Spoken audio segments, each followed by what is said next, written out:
bar charts.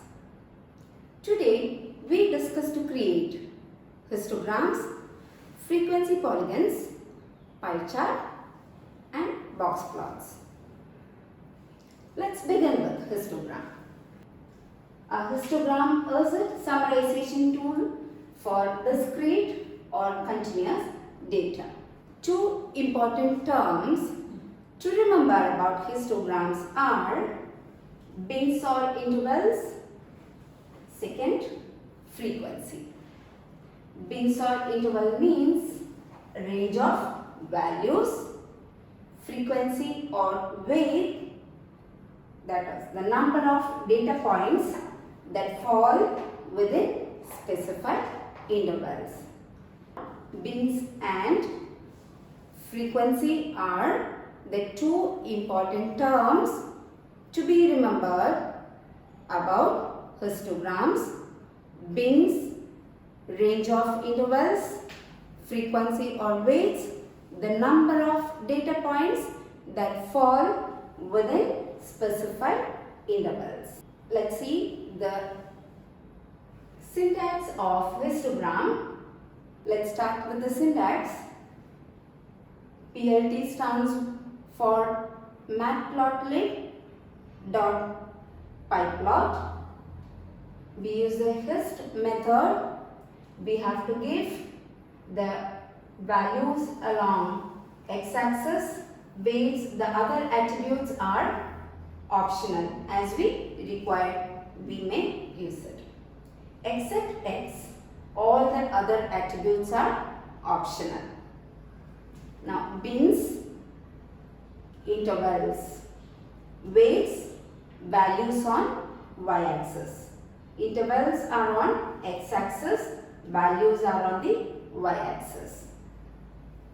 These other attributes we will learn through the examples. Look at the diagram. It's very similar to bar chart, isn't it? Can you spot any difference? Yes, you are right. There is no gap between the bars. But in bar chart, there is gap between the bars. See, bins along the x-axis, frequency or weights along y-axis. Ranges 15 to 20. Third interval is 20 to 25. Bins are given here and weights are given here. Exact number of data and the number of weights are equal. So in that case, the frequencies will be whatever is the data given over here that matches with the frequency given here. See, 5 comes between 0 and 10 and its frequency is exactly 20. 15 comes between 10 and 20, its frequency is 10. Then 25 comes between 20 and 30, its frequency is 45 and so on. Now, to be more clear about the same example, see, I change the first value to 11. So, it doesn't fall under bin ranges 0 and 10. So, there is no bar over here. Histograms are used to represent data given in the form of groups. X-axis is about bin ranges, that is the number of data points that fall within a specified range of values. Y-axis talk about the frequency or weights. Now, to differentiate between histogram and bar plots, bar chart shows categories of data and gaps between bars, whereas histogram shows number of ranges, no gaps between bins as ranges are continuous. Next is frequency polygon. Refers to graphical device for understanding the shapes of distributions. No pie plot function for this. Join the midpoints of each adjacent set of bins to create frequency polygon. there is no particular method. We join the midpoints of each set of adjacent bins to create frequency polygon. For that, what we have to do is we must save the figure using the save fig method and open the diagram, join the midpoints of each frequency. Next is pie chart. It's a circle divided into slices that each represent a proportion of the whole with percentage. Pie plots are single data range only. Example, we have the data set here and we use the pie method.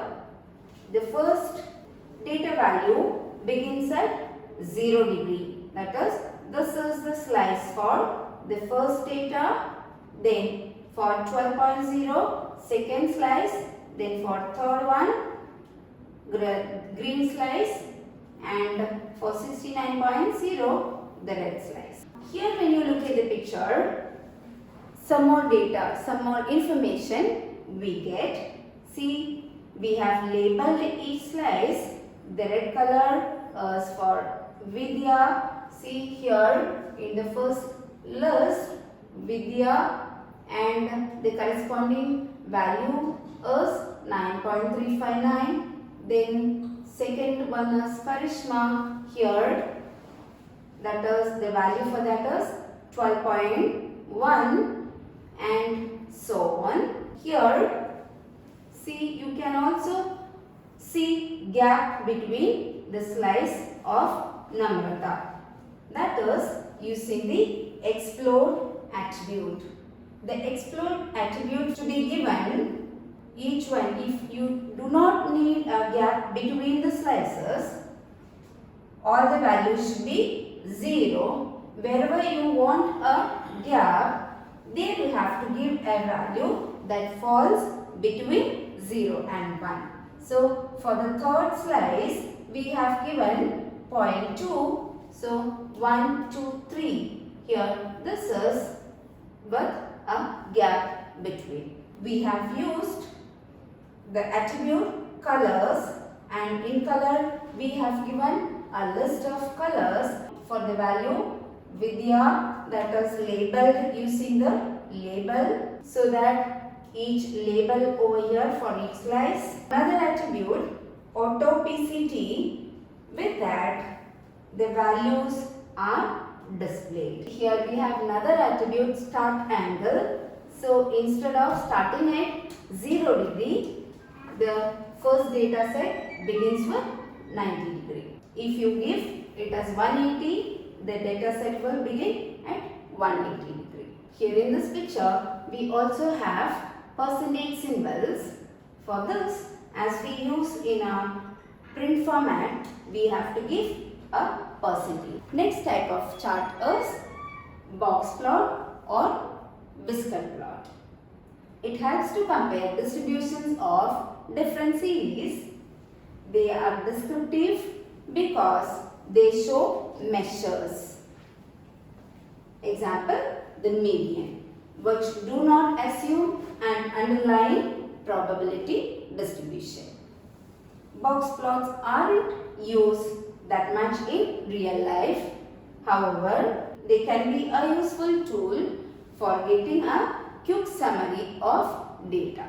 While plotting box plot, it's a 5-number summary that consists of minimum, lower or first quartile, median or second quartile, upper or third quartile, and maximum value. When we give a list of value, it shows minimum, first quartile, median, third quartile or upper quartile, and the maximum. Minimum is the smallest number and maximum is the largest number. Syntax is, in box plot method, we have to give x, the rest are optional. We will see in the example. See, there is only one data set. When we execute this, we get the output. See, this is the box plot, and here minimum value, maximum value. As we said here, the 5 number summary: minimum, lower or first quartile, median or second quartile, upper or third quartile, and maximum are here 1, 2, 3, 4 and 5. Once again, minimum, first quartile, median, third quartile and maximum. In this, there are 2 boxes. That means 2 sets of data are given. Our nested list is the data. See, the first boxes corresponding to the first list, the second boxes with the second list. Since we have given the attribute not is equal to true, we have the shape of the box as in the diagram. The green color is because we have given show means is equal to true. The diagram includes 3 boxes. That means we have given 3 list of data. We have taken it as individually L1, L2, L3, and when we give the data, see, it should be a nested list. The data to the box plot should be a list. There could be many data lists. It should be given as a nested list. Label it. See here, series 1, the first boxes labeled as series, second boxes series 2, third boxes of series 3, and we have used the attribute labels and we have used the labels.